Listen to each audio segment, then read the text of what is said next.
নমস্কাৰ মই ৰিমঝিম পাঠক আপোনালোক সকলোকে পুনৰবাৰ ইকুহিপাতৰ আন এটি ক্লাছলৈ স্বাগতম জনাইছো আশা কৰিছো ভালে আছে সকলোৱে আৰু আজি আমি খুব এটি ইম্পৰ্টেন্ট টপিকৰ ওপৰত ডিসকাস কৰিব গৈ আছো যিটো টপিক আমাৰ যিকোনো এক্সামৰ কাৰণে খুবেই ইম্পৰ্টেন্ট যিকোনো এক্সামত এই টপিকটোৰ ওপৰত আপোনালোকে কোৱেশ্চন দেখাই পাব আৰু এইবাৰটো দেখা পোৱাৰ খুব চান্স আছে কাৰণ কাৰেন্ট এফেয়াৰ্সতো কাৰেন্ট নিউজতো আছে এই টপিকটো আৰু টপিকটো ইয়াতে আপোনালোকে দেখা পাইছে যে 5 new classical language আমাৰ নতুনকে 5টা classical language নতুনকে 5টা ডিক্লেয়াৰ কৰা হৈছে কি সেই 5টা তাৰোপৰি আৰু কি classical language আছিলে আমাৰ ভাৰতবৰ্ষৰ classical language পাবৰ কাৰণে কি ক্ৰাইটেৰিয়া লাগিব গোটেইখিনি ডিসকাস কৰিম তাৰ লগতে এইট schedule language আমি যেটো অফিশিয়াল ল্যাঙ্গুয়েজ বুলি কও এইট schedule language তাৰ পিছত আমাৰ ক্লাসিক্যাল ল্যাঙ্গুয়েজৰ মাজত আমাৰ আমি যদি চাও যেটোক আমি ধ্ৰুপদী ভাষা বুলিও কও তাৰে মাজত কি পাৰ্থক্য আছে আমি হেখিনি আজি ইয়াতে ডিসকাস কৰিম সো ক্লাসটো আৰম্ভ কৰাৰ আগতে আপোনালোকক জনাব বিচাৰো যদি মোৰ ক্লাছত আজি কোনোবা নতুন আহিছে মোৰ লগতে ইকুহিপাতৰ আন টিচাৰ সকলৰ ক্লাস কেতিয়া হয় হেবোৰৰ কাৰণে লগতে ডেইলি কাৰেন্ট এফেয়াৰ্সৰ কাৰণে আপোনালোকে ইকুহিপাত টেলিগ্ৰাম চেনেলটো জয়েন কৰিব পাৰিব স্ক্যান কৰিলেও আহি যাব নাইবা ইকুহিপাত বুলি সাৰ্চ কৰিলেও হৈ যাব আৰু লগতে এটো মোৰ টেলিগ্ৰাম চেনেল জিকে উইথ ৰিমঝিম মেম যত মই ক্লাছৰ পিডিএফ পুৰ দি থাকো কিছুমান কোৱেশ্চন দি থাকো প্ৰেক্টিস কৰিবৰ কাৰণে যদি বিচাৰে জয়েন কৰি লব আৰু এটা কথা মই আপোনালোকক কও আপোনালোকৰ সকলোৰে সুবিধাৰ কাৰণে ইকুহিপাতৰ ৱেবসাইটত এদিনৰ পিছত এদিনকে 8টা বজাত এটা 10টা কোৱেশ্চনৰ এটা মক টেষ্ট হয় ধৰি লওক কালি আছিলে আজি নাই আৰু কালি হ'ব তো তেনেকুৱাকে মক টেষ্ট হৈ থাকে আৰু যেটো ফ্ৰী হয় পুৰা মই বিচাৰো আপোনালোক সকলোৱে গৈ পেলাই সেই মক টেষ্টটো দিয়ক আপোনালোকে তেতিয়া অকমান আপোনালোকৰ আৰু প্ৰিপাৰেচনত সহজ হ'ব প্ৰস্তুতিত সহজ হ'ব গতিকে মই বিচাৰো যেহেতু ফ্ৰী হয় সকলোৱে গৈ পেলাই আপোনালোকে এই মক টেষ্টটো এটেন্ড কৰিব মনত ৰাখিব এদিনৰ পিছত এদিন 8টা বজাত ঠিক আছে আগবাঢ়িছো আমাৰ টপিকৰ ফালে তো প্ৰথম আমি বাকিবোৰ জনাৰ আগতে প্ৰথম আমি জানিলো যে আমাৰ ইন্ডিয়াৰ অফিশিয়াল ল্যাঙ্গুয়েজ বুলি ক'লে কি হয় আমাৰ ভাৰতৰ চৰকাৰী ভাষা আছে নে নিশ্চয় আছে আমি যদি আমাৰ ইন্ডিয়ান অফিশিয়াল ল্যাঙ্গুয়েজ বুলি কও তেনেহলে কি হয় হিন্দী আৰু এফালে হয় ইংলিশ ঠিক তেনেকুৱাকে আমাৰ প্ৰত্যেকখন ৰাজ্য প্ৰত্যেকখন ষ্টেটৰে নিজৰ অফিশিয়াল ল্যাঙ্গুয়েজ আছে মোক আপোনালোকে কমেন্টত জনাব আমাৰ অসমৰ অসমীয়া ভাষাটোৰ বাহিৰেও বেলেগ কিবা অফিশিয়াল ল্যাঙ্গুয়েজ আছে নেকি যদি আছে কি হয় হেতু মোক আপোনালোকে কমেন্টত জনাব তো আমি ভাৰতবৰ্ষৰ ফালে আহিছো ভাৰতৰ অফিশিয়াল ল্যাঙ্গুয়েজ বুলি ক'লে হিন্দী আৰু ইংলিশ তো এটো আমাৰ ভাৰতৰ সংবিধানৰ কোনটো আৰ্টিকলত মেনশন কৰা হৈছে তো আমি আৰ্টিকল 343 1 ক্লজ 1 ত যদি চাও তাত কি কোৱা হৈছে যে আমাৰ সংবিধানত কোৱা হৈছে যে আমাৰ যেটো অফিশিয়াল আমাৰ যি অফিশিয়াল ল্যাঙ্গুয়েজ হ'ব ইন্ডিয়াৰ হেতু হিন্দী হ'ব আৰু কেনেকুৱা থাকিব হিন্দী ইন দেৱনাগৰী স্ক্ৰিপ্টত থাকিব আৰু কৈছে যে যেতিয়াৰ পৰা আমাৰ সংবিধানখন কাৰ্যকৰী হৈছিলে এই কাৰ্যকৰী হোৱাৰ পৰা ইংলিশ ল্যাঙ্গুয়েজটো 15 বছৰলৈকে অফিশিয়াল ল্যাঙ্গুয়েজ হিচাপে থাকিব 15 বছৰ পিছত পাৰ্লিয়ামেন্টে যদি ৰাখিব বিচাৰে ৰাখিব পাৰিব ইন্ডিয়াৰ অফিশিয়াল ল্যাঙ্গুয়েজ হিচাপে আৰু যদি নহয় তেনেহলে চেঞ্জ কৰিব পাৰিব আৰ্টিকলটো মনত ৰাখিব 343 1 এতিয়া আমাক যদি সুধে আমাৰ ইন্ডিয়াৰ কিবা ন্যাশনাল ল্যাঙ্গুয়েজ আছে নে আমি যেনেকে ন্যাশনাল বিভিন্ন আমি সং পাও তাৰপিছত আমি এমব্লেম পাও এইবোৰ পাও ৰাইট তো ঠিক তেনেকুৱাকে ইন্ডিয়াৰ ন্যাশনাল ল্যাঙ্গুয়েজ আছে নে তো ইন্ডিয়াৰ কোনো ন্যাশনাল ল্যাঙ্গুয়েজ নাই মনত ৰাখিব হিন্দী ইন্ডিয়াৰ ন্যাশনাল ল্যাঙ্গুয়েজ নহয় কিন্তু ওকে সো অফিশিয়াল ল্যাঙ্গুয়েজ বুলি ক'লে হিন্দী আৰু ইংলিশ ন্যাশনাল ল্যাঙ্গুয়েজ ইন্ডিয়াৰ নাই গম পালো এইখিনি এতিয়া আগবাঢ়িছো আমি এইট schedule languageৰ ফালে এইট schedule language বুলি ক'লে কি হ'ব আমাৰ সংবিধানৰ অষ্টম অনুসূচিত মেনশন কৰা হৈছে এইট schedule language য'ত 22টা ল্যাঙ্গুয়েজ 22টা আমাৰ ভাৰতৰ 22টা ভাষা তাত উল্লেখ কৰা হৈছে আৰু এটো আমাৰ সংবিধানৰ কোনটো পাৰ্টত আছে পাৰ্ট বুলি ক'লে পাৰ্ট 8 আৰু কোনটো আৰ্টিকলৰ পৰা কোনটো আৰ্টিকল লৈকে আছে যদি সুধে আৰ্টিকল 343 পৰা আৰ্টিকল 351 লৈকে আছে ওকে এতিয়া এইকেটা হৈছে আমাৰ এইট schedule languageত থকা আমাৰ ইকেটা আমাৰ ল্যাঙ্গুয়েজ তো য'ত আমাৰ অসমীয়াটো আছে Assamese Bengali Gujarati Hindi Kannada Kashmiri Konkani Malayalam Manipuri Marathi Nepali Oriya Punjabi Sanskrit Sindhi Tamil Telugu Urdu Bodo Santhali Maithili and Dogri okay ইয়াতে কিন্তু আপোনালোকে ইংলিশটো দেখা পোৱা নাই ৰাইট তো ইংলিশ আমাৰ এইট schedule-ত সেই 22টা যি অফিশিয়াল ল্যাঙ্গুয়েজ আছে তাতে ইংলিশটো নাই এতিয়া কিবা এখন ৰাজ্যৰ যদি অফিশিয়াল ল্যাঙ্গুয়েজ যদি কিবা এটা হ'ব লাগে তেনেহলে হেতু এনেকুৱা নেসেসাৰী কিবা এটা তেনেকুৱা আছে নেকি যেটো নেসেসাৰী হয় নেকি যে হেতু 22 এই অফিশিয়াল ল্যাঙ্গুয়েজ বা এইট schedule-ত থাকিব লাগিব তেনেকুৱা একো নাই কাৰণ আমি যদি চাও আমি যদি তেনেকে যদি চাও যেনেকে আমি ত্ৰিপুৰাৰ ক'লে ত্ৰিপুৰাৰ অফিচিয়েল লেংগুৱেজ এটা পাওঁ কোকবৰক বুলি যিটো আমাৰ ইয়াতে নাই ঠিক তেনেকুৱাকে আমি যদি মিজোৰামৰ যদি কওঁ মিজো পাওঁ যিটো ইয়াতে নাই ৰাইট তো এইটো কোনো তেনেকুৱা একো ধৰা বন্ধা নিয়ম নাই যে কিবা এখন ৰাজ্যৰ যদি অফিচিয়েল লেংগুৱেজ কিবা এটা হ'ব লাগে সেইটো এই 22টা লেংগুৱেজৰ ভিতৰতে হ'ব লাগিব ওকে মনত থাকিব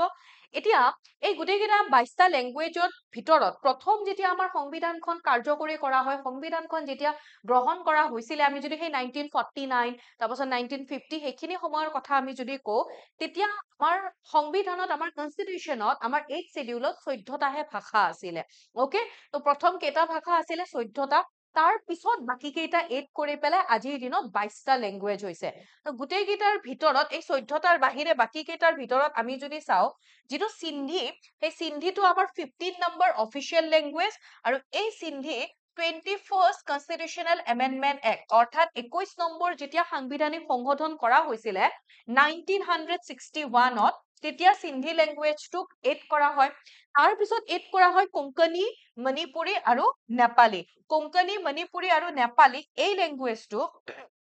এইটো কৰা হৈছিলে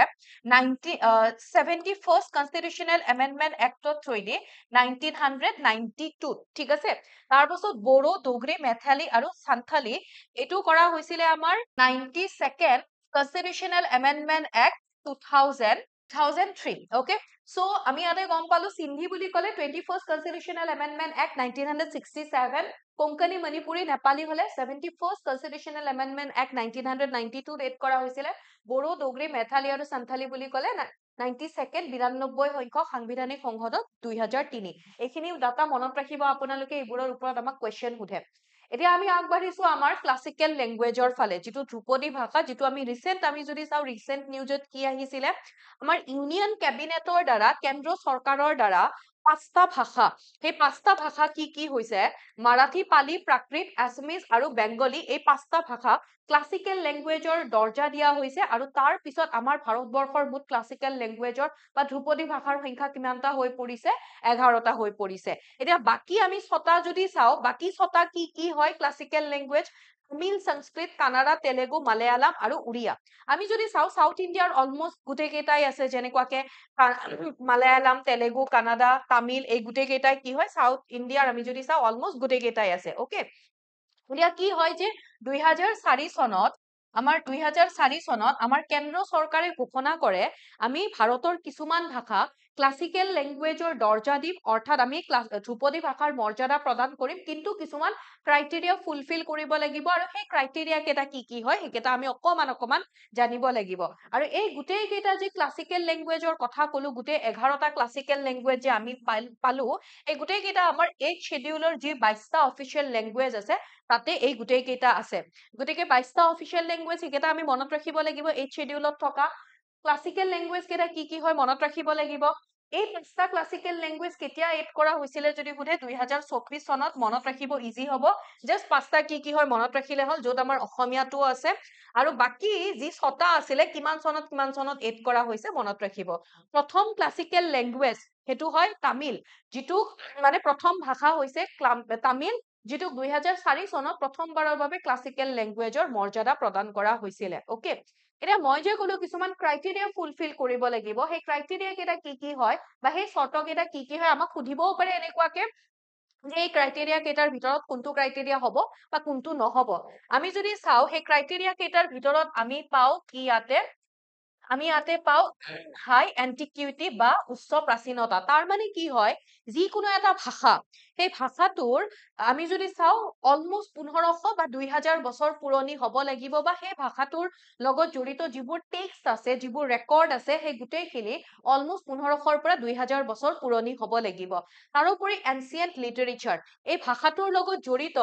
এনচিয়েন্ট লিটাৰেচাৰ সেইবোৰ থাকিব লাগিব আৰু জেনেৰেশ্যন বাই জেনেৰেশ্যন ওকে মানে তেনেকুৱাকে এই ভাষাটো প্ৰচলিত হ'ব লাগিব তাৰপাছত নলেজ টেক্স মানে যে এই ভাষাটোৰ নিজৰ যিটোক আমি ক্লাছিকেল লেংগুৱেজ বুলি কম সেই ভাষাটোৰ নিজৰ অৰিজিনেল লিটাৰেচাৰ থাকিব লাগিব অৰিজিনেল লিটাৰেৰী ট্ৰেডিশ্যন থাকিব লাগিব কোনো এটা বেলেগ ভাষাৰ পৰা বড়ো কৰা বা ধাৰ লোৱা হ'ব নোৱাৰিব এতিয়া মই গম পাইছো যে মই এইটোৰ সন্মুখত আহি আছো পিপিটিটোৰ মই PDF টো দি দিম চিন্তা কৰিব নালাগে টেলিগ্ৰামত পাই যাব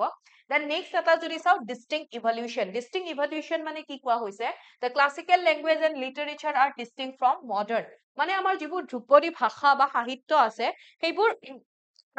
আধুনিকতাতকে অকমান আধুনিক ভাষাটোতকে অকমান বেলেগ হ'ব লাগিব পৃথক হ'ব লাগিব আৰু কেতিয়াবা এনেকুৱাও হ'ব পাৰে ধৰি লওক সেই ভাষাটো কি হয় প্ৰথমতে আছিলে মাজত অকমান বিলুপ্ত প্ৰায় বা তেনেকুৱা ডিষ্টিংক্ট হৈ গৈছিলে আৰু পুনৰ পিছত আকৌ প্ৰচলিত হ'ব ধৰিলে তো তেনেকুৱাকে মডাৰ্ণ আধুনিক ৰূপ আৰু সেই প্ৰথম সেই প্ৰাচীন ৰূপটোৰ মাজত তেনেকুৱা কিছুমান আমি ডিষ্টিংক্ট ফিচাৰ্ছ পাব পাৰো কিছুমান আমি ভিন্নতা বিচ্ছিন্নতা আমি পাব পাৰো এইকেইটা হৈছে ক্ৰাইটেৰিয়া চৰ্ত এতিয়া কিবা এটা ভাষা প্ৰত্যেকখন ৰাজ্যই যে বিচাৰে তেওঁলোকৰ ৰাজ্যৰ পৰা এইটো ভাষাই ক্লাছিকেল লেংগুৱেজ বা ধ্ৰুপদী ভাষাৰ মৰ্যাদা লাভ কৰক কিবাটো বেনিফিটছ থাকিব নিশ্চয় থাকিব সেই বেনিফিটছ কেইটাও আমি চাই লওঁ যে সেইকেইটা মানে কি কি সুবিধা পোৱা যায় এতিয়া যেনেকুৱাকে মিনিষ্ট্ৰি অফ এডুকেশ্যন যেতিয়া কিবা এটা ভাষা ক্লাছিকেল লেংগুৱেজৰ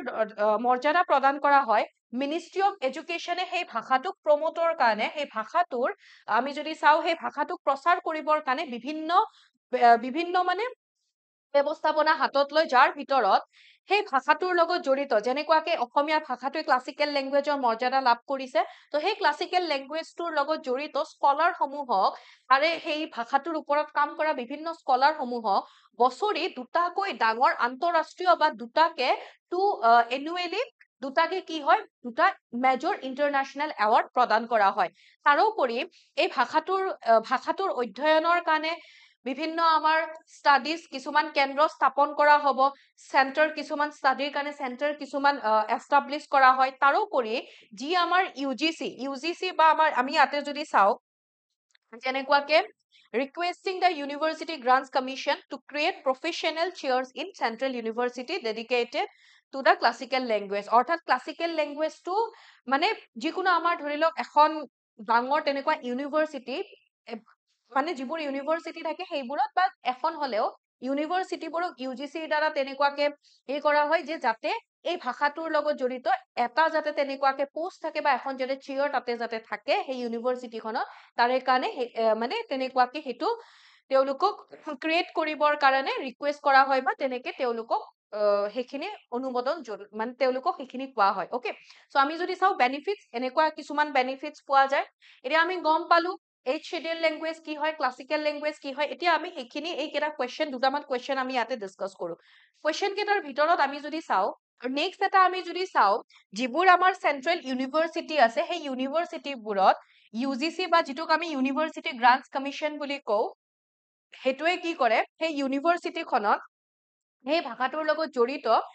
ধৰি লওক তেনেকুৱা এটা পোষ্ট ক্ৰিয়েট কৰিবৰ কাৰণে বা তেনেকুৱা এখন চিয়ৰৰ কাৰণে ৰিকুৱেষ্ট কৰে বা অনুৰোধ জনায় ওকে সো এনেকুৱা কিছুমান বেনিফিটছ পোৱা যায় আৰু এতিয়া আই থিংক এইখিনি আপোনালোকৰ ক্লিয়াৰ হৈছে এইচ শিডিউল লেংগুৱেজ বুলি ক'লে কি হ'ব তাৰপাছত ক্লাছিকেল লেংগুৱেজ বুলি ক'লে কি হয় অফিচিয়েল লেংগুৱেজ বুলি ইণ্ডিয়াৰ অফিচিয়েল লেংগুৱেজ বুলি ক'লে কি হ'ব গতিকে এই গোটেইখিনি টপিকৰ লগত ৰিলেটেড আমি দুটামান কুৱেশ্যন ইয়াতে ডিছকাছ কৰি লওঁ প্ৰথমটো কুৱেশ্যন কোৱা হৈছে কনচিডাৰ দ্য ফলোয়িং লেংগুৱেজ আমাক ইয়াতে কি কৈছে গুজৰাটী কান্নাডা আৰু Telugu which of the above has or have been declared as classical language by the government আমি classical language কি পঢ়িলো আমি classical language ইয়াতে আমাক দিছে গুজৰাটী কান্নাডা আৰু তেলেগু আমি ইয়াতে যদি চাওঁ ক্লাছিকেল লেংগুৱেজ আমি ইয়াৰ আগতে দেখিছিলো উড়িয়া আছিলে মালায়ালাম তেলেগু কান্নাডা সংস্কৃত আৰু তামিল গুজৰাটী আমি পাইছো জানো আমি গুজৰাটী ইয়াতেও এইবাৰো পোৱা নাই 2024তো ডিক্লেয়াৰ কৰা হোৱা নাই আৰু বাকি কিন্তু কান্নাডা আৰু তেলেগু আছে দুটাকে 2008 চনত ডিক্লেয়াৰ কৰা হৈছিলে ক্লাছিকেল লেংগুৱেজ বুলি সো আমাক ইয়াতে কি সুধিছে which of the কোনটো মানে ওপৰৰ কোনটোক চৰকাৰে ধ্ৰুপদী ভাষা বুলি ঘোষণা কৰিছে তো কান্নাডা আৰু তেলেগু হ'ব তো সি হৈ যাব correct answer 2 and 3 only okay next question which of the following was given classical language status recently কোনটোক দিয়া হৈছে ধৰি লওক আমাক সন যদি ধৰি দিয়ে 2024 বুলি যদি কৈ দিয়ে তেতিয়া হলে এছামিজ টো হৈ যাব বিকজ আমি কি পাইছো উড়িয়াটোক আমি ক্লাছিকেল লেংগুৱেজ বুলি পাইছো ন তো উড়িয়াটোক আমি ক্লাছিকেল লেংগুৱেজ পাইছো 2014 তো 2014ৰ পিছত অলমোষ্ট 10 বছৰৰ পিছত 2024ত কি হয় পাঁচটা ভাষা ক্লাছিকেল লেংগুৱেজ বুলি ঘোষণা কৰা হৈছে আমাৰ এটাও কাৰেক্ট হয় আমি যদি কুৱেশ্যনটো চাওঁ বাট ৰিসেন্টলি ধৰি লওক আমাক 2024 বুলি ইয়াতে কৈ দিছে কুৱেশ্যনটোত তেতিয়া হলে কি হ'ব আছামিজ হৈ যাব ওকে কোঙ্কণী আৰু ভোজপুৰীটো নহয় তো ইয়াতে অপশ্যন ডি হৈ যাব কাৰেক্ট আনচাৰ। আৰু এইখিনি আছিলে আজি আমাৰ টপিক। মই যদি কোনোবাই আপোনালোকে বিচাৰে চাব পাৰে এইখিনি, নহলে স্কিপ কৰিবও পাৰে। মই ইয়াতে থকা আমাৰ ইকুহিপাতত থকা কেইটামান কোৰ্চৰ কথা কৈ দিছো। যদি আপোনালোক ইচ্ছুক হয় তেনেহলে 2টা নম্বৰ দিম, তাত কন্টেক্ট কৰি সুধিব পাৰে। যেনেকুৱাকে এপিএছচি এনফৰ্চমেন্ট ইন্সপেক্টৰৰ ইয়াতে আমাৰ কোৰ্চ চলি আছে। যদি বিচাৰে আপোনালোকে ইয়াতে আপোনালোকে এনৰোল কৰিব পাৰিব, কেনেকে কি পঢ়ুৱা হয় গোটেইখিনি সবিশেষ আপোনালোকে ল'ব পাৰিব। কিমানখিনি কোৰ্চ আগবাঢ়িলে কি হয় নিজে সেইখিনি আপোনালোকে চাব পাৰিব, কোনটো কোনটো ক্লাছ কৰা গৈছে। এইটোৰ বুলি নহয় গোটেইখিনি। তাৰ লগতে আমাৰ যিটো টেটৰ যিটো এক্সাম হ'ব গৈ আছে জিটিপিজিটি, তাৰেও এটা কোৰ্চ হৈ আছে। ইচ্ছুকসকলে আপোনালোকে যদি বিচাৰে তেনেহলে 2টা নম্বৰত কন্টেক্ট কৰিব পাৰিব, 0361319357 আৰু নাইবা 7002940127। এই 2টা নম্বৰৰ যিকোনো এটাত কন্টেক্ট কৰিব পাৰে। তাৰোপৰি আৰআৰবি আৰু এছএছচিৰ কাৰণে যদি কোনোবাই ফৰ্ম ফিল আপ কৰিছে, প্ৰিপাৰেচন কৰি আছে, আৰু যদি আপোনালোকে বিচাৰে যে আপোনালোকক অফলাইন আপোনালোকে বিচাৰে, আৰু ধৰি লওক পিছত আপোনালোকৰ নিজৰ কিবা কাম থাকে নোৱাৰে, মৰ্ণিং বেটছ বিচাৰি আছে, তেনেহলে আমাৰ ইয়াতে এটা মৰ্ণিং বেটছ আছে, যিটো পুৱা 8টা বজাৰ পৰা 10:45 লৈকে ক্লাছ হয় সেই বেটছটোত। আৰু এটা বেনিফিটছ কি আছে ইয়াতে, যদি আপোনালোকে এনৰোল কৰে আৰআৰবি এনটিপিচিত, ইয়াতে আপোনালোকক ডেইলি আমাৰ টেলিগ্ৰাম চেনেলত জইন কৰি দিয়া হ'ব। ডেইলি এই এক্সামটোৰ লগত ৰিলেটেড ডেইলি 10টা কুৱেশ্যন দিয়া হ'ব, আৰু ডেইলি কাৰেণ্ট এফেয়াৰ্ছৰ আপোনালোকক ইয়াতে পিডিএফ দিয়া হ'ব। যদি ইচ্ছুক হয় আপোনালোকে যি নম্বৰ 2টা মই দিলো তাতে কন্টেক্ট কৰিব পাৰিব। গতিকে এইখিনিয়ে এৰিছো। আৰু আসাম পুলিচৰো আছে ইয়াতে, মই ইয়াতে আনা নাই যদিও আসাম পুলিচৰো যদি বিচাৰে তেনেহলে এই 2টা নম্বৰতে কন্টেক্ট কৰিলে হ'ল। কেনেকে কিমানখিনি কোৰ্চ আগবাঢ়িছে গোটেইখিনি আপোনালোকে নিজেই চাব পাৰিব। সো ইয়াতে এৰিছো আজি। কিবা যদি প্ৰব্লেম থাকে আপোনালোকৰ জনাব, ক্লাছটো কেনেকুৱা পালে জনাব, আৰু কেনেকুৱা টপিকৰ আপোনালোকক ক্লাছ লাগে মোক জনাব, মই তেনেকুৱা টপিকবোৰ লৈ আহিম। So thank you so much and tata bye by.